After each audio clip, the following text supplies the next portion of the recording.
À l'aube du 16 août 2025, près des Canaries, 57 camions d'armes sont stoppés net. Sous des sacs d'aide humanitaire apparaît un arsenal complet, révélant une préparation clandestine, des routes détournées, des financements opaques et un risque politique, sécuritaire, économique immédiat pour l'État burkinabé au cœur du Sahel contemporain fragile. Alors, que change pour vous la décision d'Ibrahim Traoré d'exposer ses preuves au grand jour plutôt que de les laisser enfouies derrière ces chiffres glacés? L'avenir du Burkina Faso se joue maintenant entre souveraineté assumée, stabilité collective recherchée et conséquences régionales durables pour des millions de citoyens concernés directement demain. Cette enquête ne promet pas un simple récit spectaculaire, mais une compréhension structurée des mécanismes qui ont failli faire basculer un pays entier. En 10 mots, l'enjeu est clair. Comprendre comment le Burkina Faso a frôlé une guerre programmée. Pour le lecteur, l'intérêt est direct, car chaque étape révélée éclaire les risques évités, les choix assumés et les marges de manœuvre encore ouvertes. Ce récit s'appuie uniquement sur les éléments établis par l'enquête, sans extrapolation, afin de mesurer l'impact réel des décisions prises au sommet de l'État. Il s'agit de suivre un fil précis, depuis une interception nocturne jusqu'aux conséquences politiques et sociales qui en découlent aujourd'hui. La promesse est simple. Fournir les clés de lecture nécessaires pour juger, par soi-même, la portée de cette affaire.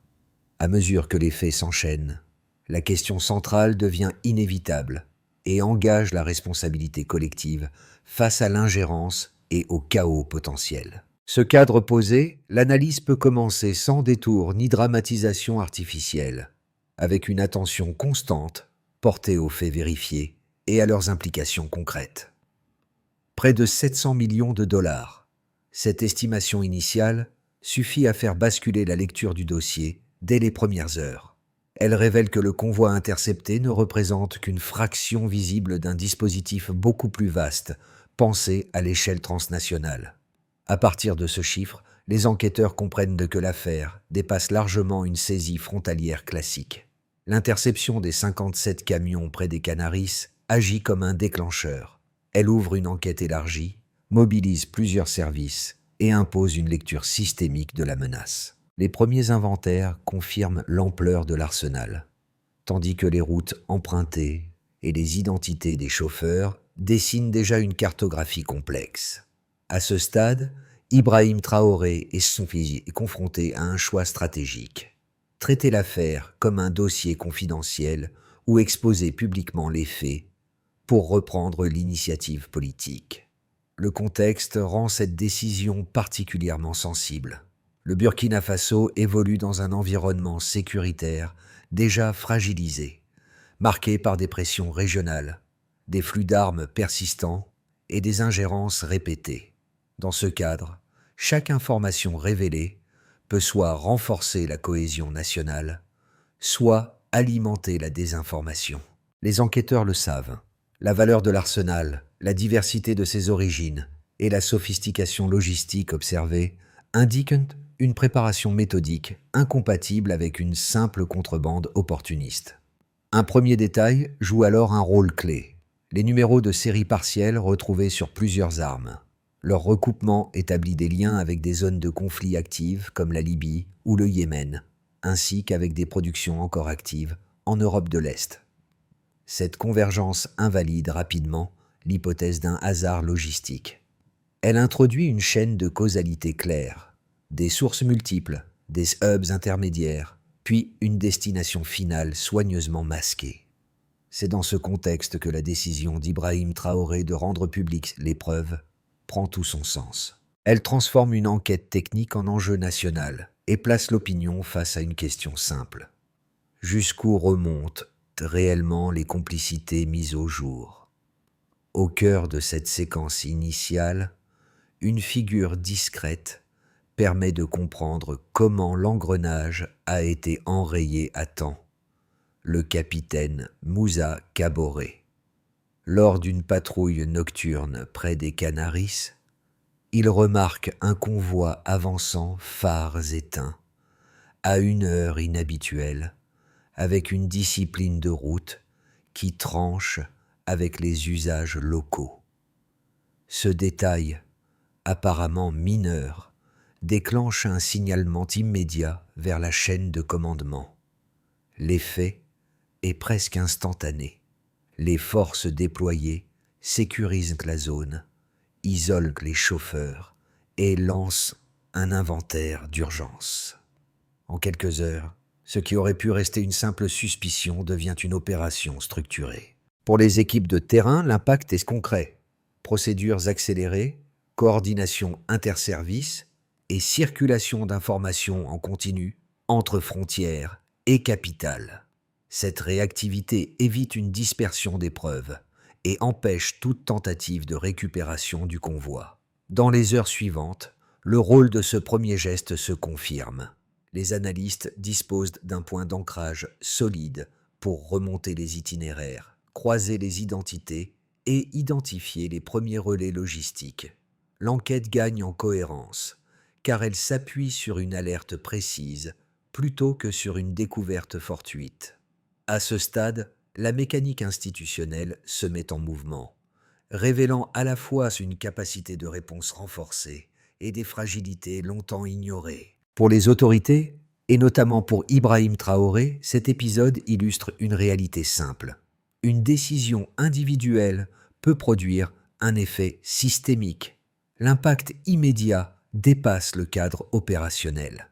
Il touche la confiance interne, la crédibilité des institutions et la perception publique d'un État capable d'agir avant le basculement. Ce qu'il faut retenir, c'est qu'une vigilance isolée peut bloquer une déstabilisation nationale. Avant l'interception, le convoi progresse dans une relative invisibilité. Les 57 camions circulent de nuit, dissimulant leur cargaison sous des sacs d'aide humanitaire, en exploitant des routes secondaires et des contrôles espacés. Après l'arrêt près des Canaries, la situation change brutalement. L'activation est immédiate.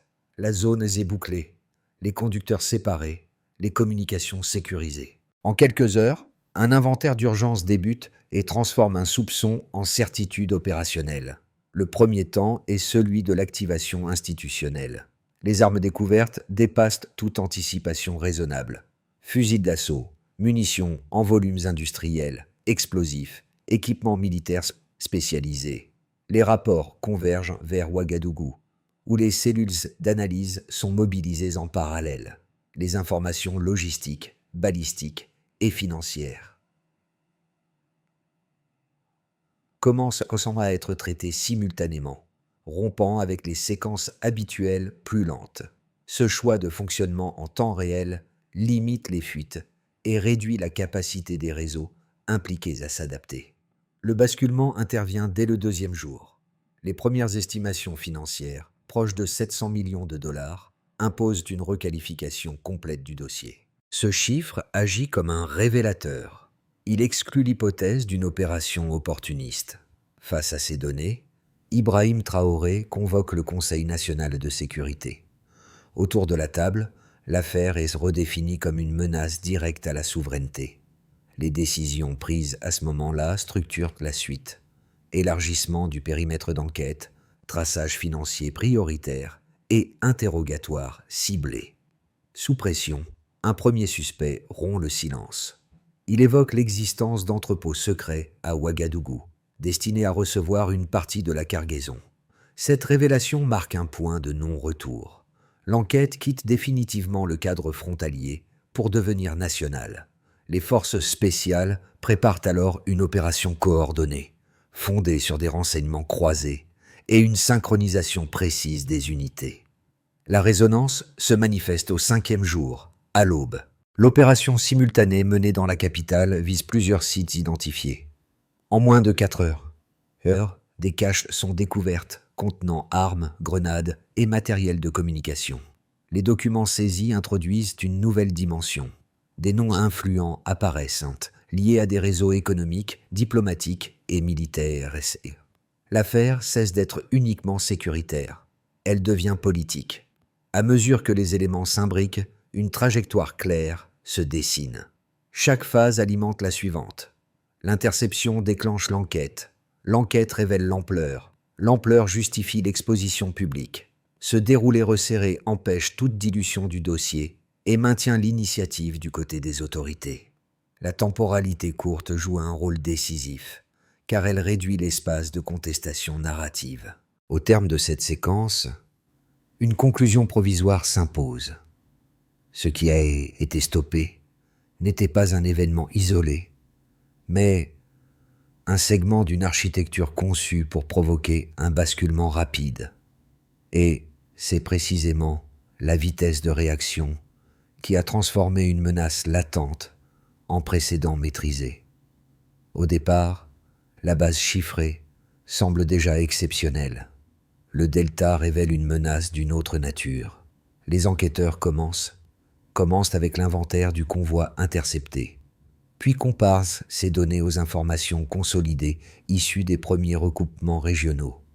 L'écart constaté indique immédiatement que la cargaison stoppée ne représente qu'une fraction d'un dispositif bien plus vaste, planifié sur plusieurs mois et structuré par étapes successives.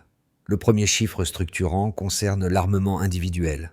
La présence de 25 000 fusils d'assaut de type AK-47 indique une capacité d'équipement pensée pour des unités entières et non pour des groupes isolés. Ce volume importe, car il démontre une intention de déploiement massif, incompatible avec une action symbolique ou ponctuelle. Il suppose des chaînes d'approvisionnement stables, des relais de stockage sécurisés et des mécanismes de distribution coordonnés. Le second chiffre clé porte sur les munitions. Les 13 millions de cartouches recensées correspondent à une capacité opérationnelle prolongée, bien au-delà d'un affrontement bref. Une telle quantité implique des flux financiers réguliers, une planification logistique lourde et une anticipation des besoins sur la durée. Pour les analystes, ce point confirme que l'objectif visé n'était pas un choc initial isolé, mais la possibilité de maintenir une pression armée dans le temps. Le troisième chiffre concerne l'évaluation financière globale. L'estimation d'environ 700 millions de dollars place l'opération à un niveau rarement observé dans la région. Ce montant agit comme un indicateur synthétique. Il agrège la valeur des armes, des explosifs, des transports, des protections administratives et des complicités nécessaires. En comparaison, les services estiment qu'environ 200 millions de dollars avaient déjà été investis avant l'interception, révélant un delta opérationnel important et un calendrier encore en cours. À partir de ces données, la méthode change d'échelle. Sous l'impulsion d'Ibrahim Traoré, les équipes appliquent une approche médico-légale combinée.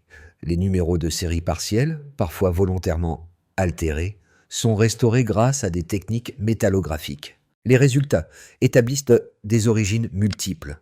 Stock libyen reconstitué, flux en provenance du Yémen et production encore active en Europe de l'Est. Cette stratification géographique exclut l'hypothèse d'un assemblage improvisé. En parallèle, les flux financiers sont disséqués. Les transferts identifiés sur plusieurs mois dessinent une architecture triangulaire reliant sociétés-écrans, structures humanitaires fictives et comptes dissimulés dans différents centres financiers. Les montants sont fractionnés pour éviter les seuils TCL de contrôle, mais leur régularité trahit une coordination centrale. Cette cohérence financière renforce la lecture balistique et logistique. L'addition de ces preuves produit un effet cumulatif. Chaque chiffre pris isolément pourrait être discuté. Leur convergence rend le tableau robuste. Pour les enquêteurs, la donnée chiffrée ne raconte pas seulement l'ampleur d'une menace. Elle mesure la précision d'un projet conçu pour provoquer un basculement rapide et démontre que l'interception initiale a interrompu une dynamique déjà bien engagée. Deux arguments structurés émergent parmi les critiques les plus récurrentes, chacun cherchant à relativiser la portée des révélations. Le premier soutient que l'opération aurait pu relever d'une mise en scène politique destinée à renforcer l'autorité du pouvoir en place. Selon cette lecture, la circulation d'armes dans le Sahel étant ancienne et diffuse, la présence d'un arsenal étranger ne suffirait pas à démontrer l'existence d'un complot coordonné. L'interception des 57 camions serait alors un épisode amplifié, utilisé pour détourner l'attention des difficultés économiques et sociales persistantes. Le second argument adopte une approche plus technique. Il affirme que la nature fragmentée des cargaisons n'implique pas nécessairement une coordination centrale. Les flux d'armes, issus de zones comme la Libye, le Yémen ou l'Europe de l'Est, circulent que depuis longtemps, sur des réseaux parallèles parfois indépendants. Leur convergence géographique pourrait relever d'une coïncidence logistique plutôt que d'un projet unifié de déstabilisation. Dans cette perspective, parler de tentative de renversement structuré serait prématuré sans preuve supplémentaire. Ces deux positions gagnent en crédibilité lorsqu'elles sont présentées isolément. Elles rappellent des précédents régionaux où des interprétations hâtives ont alimenté des récits exagérés. Pourtant, leur solidité se fragilise dès que l'on examine les éléments confirmés par l'enquête. Les analyses balistiques montrent que plusieurs armes interceptées ont déjà été utilisées dans des conflits distincts avant d'être reconditionnées, ce qui exclut l'hypothèse d'une simple accumulation opportuniste. La restauration de numéros de série partielle établit des trajectoires cohérentes, incompatibles avec un hasard logistique. Sur le plan financier, les critiques rencontrent une limite similaire. Les transferts fractionnés observés sur plusieurs mois dessinent une architecture régulière, reliant sociétés écrans, structures humanitaires fictives et intermédiaires diplomatiques. Une telle constance suppose une direction centrale et une anticipation des contrôles. À cela s'ajoutent donc les documents saisis, où apparaissent des listes nominatives et des calendriers d'action, éléments difficiles à concilier avec l'idée d'une improvisation. Enfin, la confirmation indépendante apportée par des organismes internationaux valide les liens entre les cargaisons et un réseau transnational actif. Loin d'affaiblir le dossier, la confrontation méthodique entre objections et preuves en renforce la cohérence. La critique, ici, ne dissout pas les faits, elle en précise la portée réelle. Tout change avec un document. Au 7e jour, l'enquête franchit un seuil décisif lorsque des pièces administratives saisies révèlent une préparation politique avancée. Parmi elles, figure une liste complète d'un gouvernement fictif déjà structuré, avec des portefeuilles attribués et des calendriers prévisionnels. Ce détail, en apparence bureaucratique, modifie radicalement la lecture de l'affaire. Il ne s'agit plus seulement d'armes, de routes et de financement, mais d'un projet de basculement institutionnel prêt à être activé. Lorsque ces documents sont rendus publics, l'effet est immédiat. La menace cesse d'être abstraite pour devenir intelligible. L'existence d'une architecture politique parallèle démontre que l'opération ne visait pas à créer un chaos diffus, mais à produire une alternative de pouvoir présentable. Ce point constitue un pivot analytique. La logistique militaire et la scénarisation politique apparaissent désormais comme deux volets d'un même plan. Ibrahim Traoré choisit alors d'exposer ces éléments devant la presse. Ce geste n'ajoute aucun fait nouveau, mais il requalifie l'ensemble du dossier. En dévoilant la dimension administrative du complot, il déplace le débat du terrain sécuritaire vers celui de la souveraineté politique.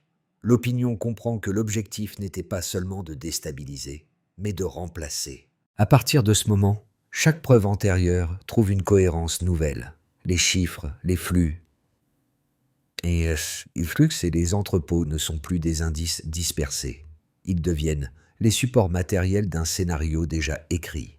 Les répercussions de l'affaire se déploient rapidement sur plusieurs plans, chacun révélant comment l'interception initiale a reconfiguré l'équilibre du pays. Pour l'État, l'impact est immédiat et mesurable. Les autorités redéploient des unités de sécurité sur l'ensemble du territoire, renforcent les contrôles frontaliers et accélèrent le partage d'informations entre services. Cette coordination accrue permet de neutraliser plusieurs filières dormantes identifiées grâce aux données saisies. Dans les institutions, un effet de cohésion se manifeste. Ministères, forces armées et cellules de renseignement fonctionnent de manière plus intégrée, améliorant la capacité d'anticipation stratégique à court terme. Pour le tissu économique, les conséquences prennent une forme plus contrastée. À court terme, les tensions diplomatiques et les menaces de sanctions provoquent une instabilité perceptible, notamment sur la monnaie et les importations. Cette phase d'incertitude pèse sur les entreprises dépendantes de circuits financiers extérieurs. Toutefois, un rééquilibrage s'amorce lorsque de nouveaux partenaires proposent des coopérations techniques et industrielles. Sous l'impulsion d'Ibrahim Traoré, ces ouvertures sont présentées comme une tentative de diversification, visant à réduire la dépendance à des mécanismes conditionnés et à sécuriser certains secteurs stratégiques. Pour la population, l'effet est avant tout psychologique et social. Dans les grandes villes, l'affaire transforme une menace invisible en récit partagé. Les discussions publiques se multiplient autour de la question de l'ingérence et de la capacité collective à y faire face. Les forces de sécurité, longtemps perçues comme sous pression constante, bénéficient d'une reconnaissance accrue. Cette dynamique nourrit un sentiment de vigilance nouvelle, où l'alerte et le signalement deviennent des réflexes valorisés.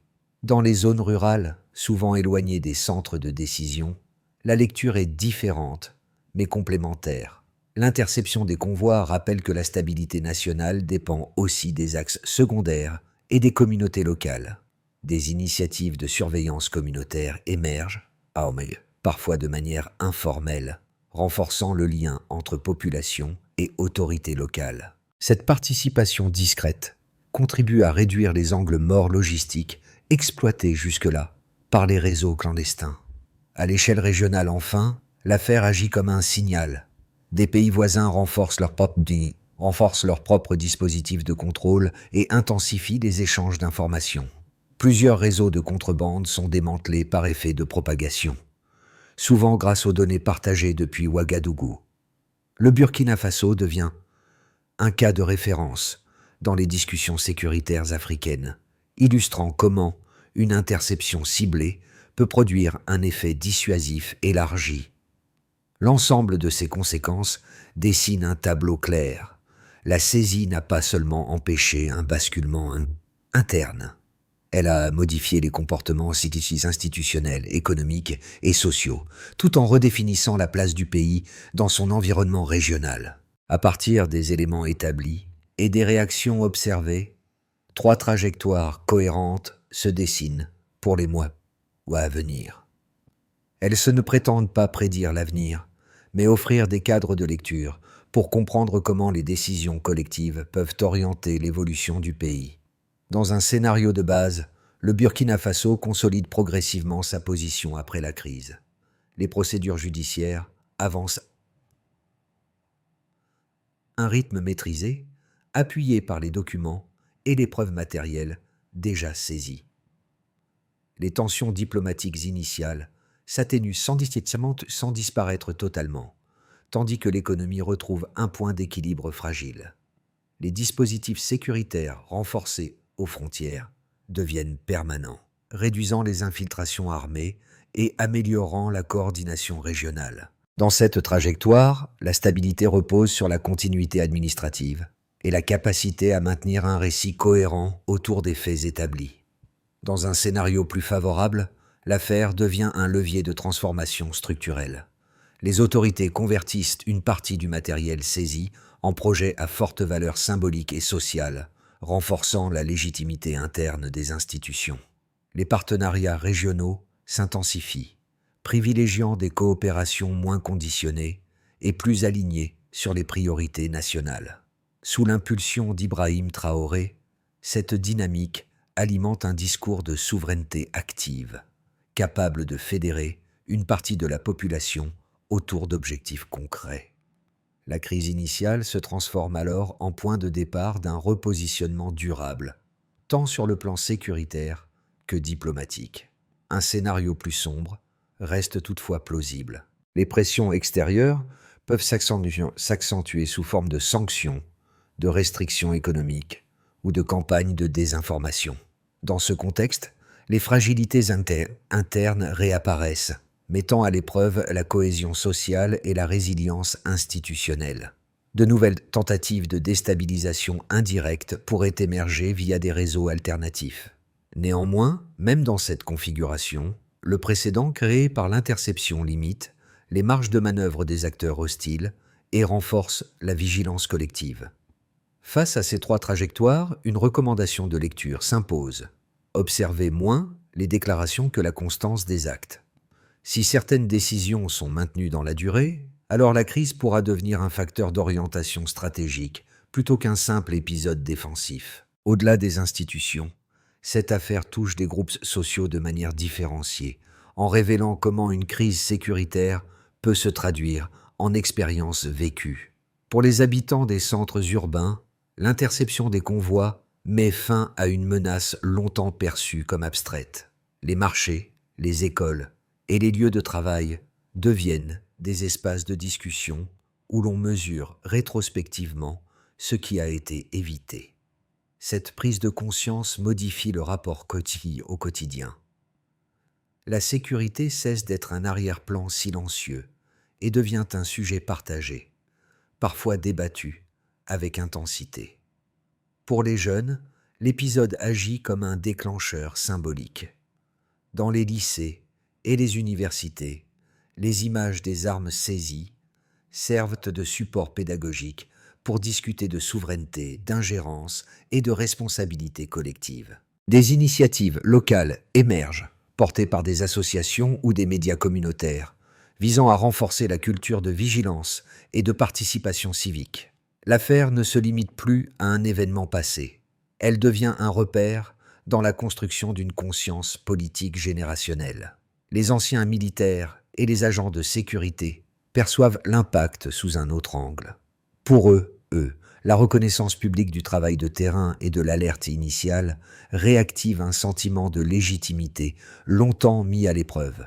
L'idée qu'une action professionnelle rigoureuse puisse produire un effet stratégique visible renforce la confiance interne et la transmission de savoir-faire.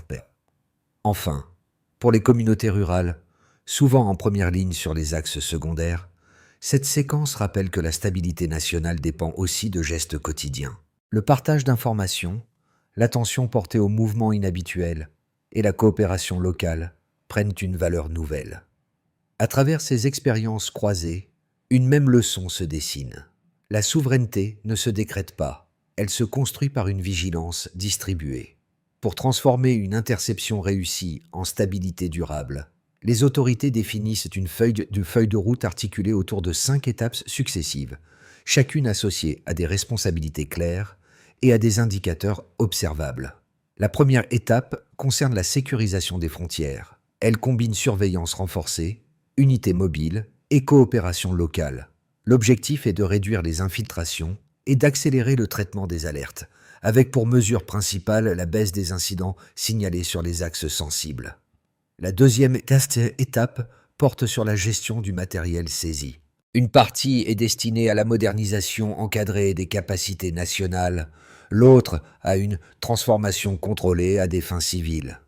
La réussite se mesure par la traçabilité complète des volumes traités et par la transparence des procédures mises en place. La troisième étape cible les flux financiers. Les cellules spécialisées poursuivent le traçage des circuits identifiés, en coordination avec des partenaires régionaux. Les indicateurs reposent ensemble sur le nombre de réseaux neutralisés et sur la récupération effective d'avoirs liés aux structures écrans. Cette dimension est centrale pour empêcher toute reconstitution logistique. La quatrième étape de la diplomatie. Sous l'impulsion d'Ibrahim Traoré, le Burkina Faso cherche à consolider des partenariats fondés sur des intérêts sécuritaires partagés et une coopération moins conditionnée. La continuité des alliances et la régularité des échanges constituent les principaux critères d'évaluation. Enfin, la cinquième étape concerne la communication publique. Informer rapidement, documenter les avancées et répondre aux rumeurs avant leur diffusion permet de contenir la désinformation. Ici, la mesure du succès tient à la cohérence du récit et à la confiance exprimée par l'opinion. Ensemble, ces étapes dessinent une stratégie où chaque action renforce la suivante. La feuille de route ne promet pas l'absence de risque, mais elle offre un cadre lisible pour transformer une crise évitée en capacité durable. Un an après l'interception des premiers camions, le fil discret qui reliait toute l'affaire réapparaît avec netteté. Le geste initial du capitaine Moussa Kaboré. Cette intuition nocturne, née d'un détail observé sur une route secondaire, devient le point d'origine d'un récit national plus large. Elle rappelle qu'une décision prise dans l'ombre peut infléchir le destin collectif, bien au-delà de son contexte immédiat. Dans les cérémonies officielles, comme dans les discussions ordinaires, cet instant est souvent évoqué pour illustrer une idée simple. La vigilance n'est pas abstraite. Elle est incarnée. Ibrahim Traoré s'appuie sur ce symbole pour relier les choix stratégiques du sommet à l'action concrète du terrain. Ce lien donne une cohérence émotionnelle à l'ensemble du dossier, en montrant que la souveraineté se construit à partir d'actes précis, non de slogans. Les images associées à cet épisode persistent. Les armes fondues deviennent des objets utiles. Les documents exposés transforment la peur en compréhension, et la chronologie resserrée évite la dilution du sens. Pour beaucoup, cette séquence agit comme un rappel durable. Un pays peut rester debout lorsqu'il choisit la lucidité plutôt que la résignation. La phrase qui s'impose alors, comme un point d'ancrage, tient en peu de mots. Le courage commence par l'attention. Au terme de cette trajectoire, le dossier dépasse le cadre d'une enquête ou d'une victoire opérationnelle. Il devient un repère pour penser la manière dont une société réagit face à une menace silencieuse. Les faits exposés, les décisions assumées et les conséquences observées composent un récit où la souveraineté n'est ni abstraite ni déclarative, mais ancrée dans des choix concrets et vérifiables. Ce récit ne s'adresse pas uniquement aux spécialistes de la sécurité ou aux cercles institutionnels. Il concerne toute personne qui s'interroge sur la capacité d'un État à préserver son autonomie dans un environnement marqué par les pressions extérieures. Les écoles construites, les réseaux démantelés, les alliances redéfinies ne sont pas des symboles isolés. Ils traduisent une volonté de bâtir plutôt que de subir. Sous la conduite d'Ibrahim Traoré, cette séquence propose une lecture simple. La stabilité durable repose autant sur la clarté du récit partagé que sur la solidité des actes posés. Le dialogue public devient alors un outil de prévention, non une formalité. La question reste ouverte, volontairement. Comment transformer cette lucidité collective en vigilance durable, sans céder à la peur ni à l'oubli ?